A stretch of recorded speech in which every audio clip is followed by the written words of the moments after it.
Okay, so next in chapter 8, they mention some brain structures are very important to memory. So you need to know these. First with explicit memories, explicit or declarative memories.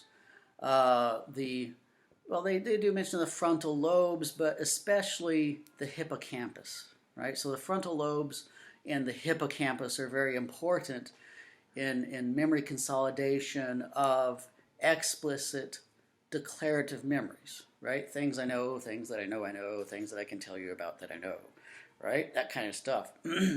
So there's a very famous neurological patient once who had his hippocampus removed, and yeah, it's like time stopped the day of his surgery. His initials were HM. I think they mentioned him there in the book, Henry Mathiasen. Um, so he could no longer create long-term explicit declarative memories. So it's like time stopped the day of his surgery in terms of his conscious memories, right? He had experiences for the rest of his life, for decades, that he could never remember. He could never encode these new experiences into, right, his declarative explicit memory, that part of long-term memory. And they also mention in the book they've removed some hippocampus from some birds, and these birds that hide food all over the place. And after they remove their hippocampus, they can't remember where they put the food, right?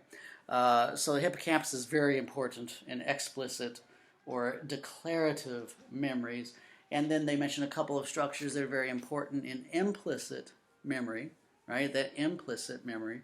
And those structures are the cerebellum, the very back of the brain, the cerebellum, and also the basal ganglia, right? The basal ganglia, which are kind of in the middle of the brain. So those are very important for implicit memories, right? Oh yeah, and then they mentioned the amygdala as well, right? The amygdala is also very important for emotional memories, right? For highly emotional memories, the amygdala is important for those, and it seems to perhaps play a role in those flashbulb memories that we have. If you have any flashbulb memories, there have been several in my lifetime anyway. Obviously, the biggest flashbulb memory in my lifetime was 9/11, right? The attacks on 9/11 in New York, right?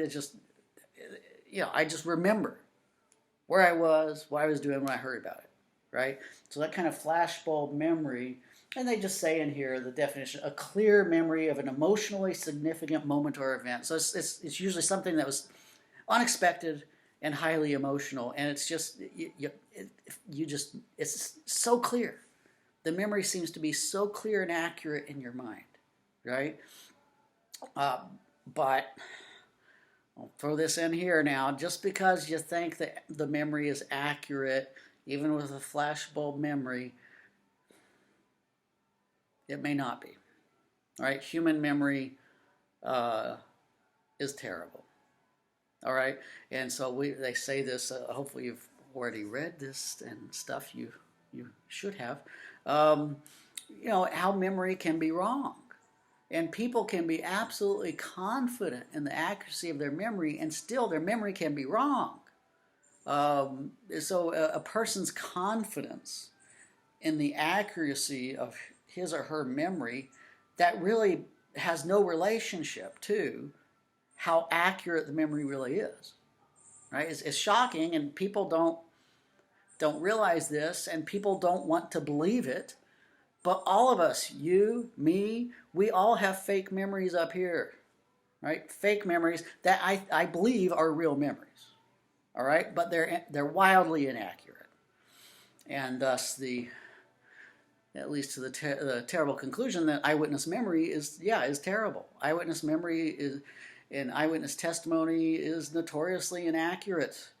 And they mention that later in the chapter with this Innocence Project, that through DNA has proved people committed of crimes, murders, did not do those murders.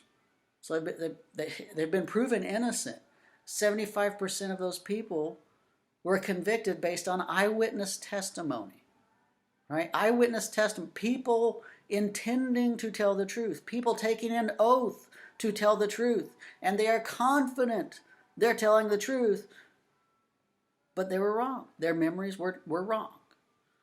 I know it's shocking. You have to realize this, though. Human memory is inaccurate. It doesn't matter how confident you are that the memory is accurate. It's not. It's just not. Right? So that causes a lot of trouble when you get into, well, our judicial system, any judicial system all around the world. Because we rely a lot on eyewitness testimony, and research just shows it can be really, really terrible. Anyway, that's that for this video.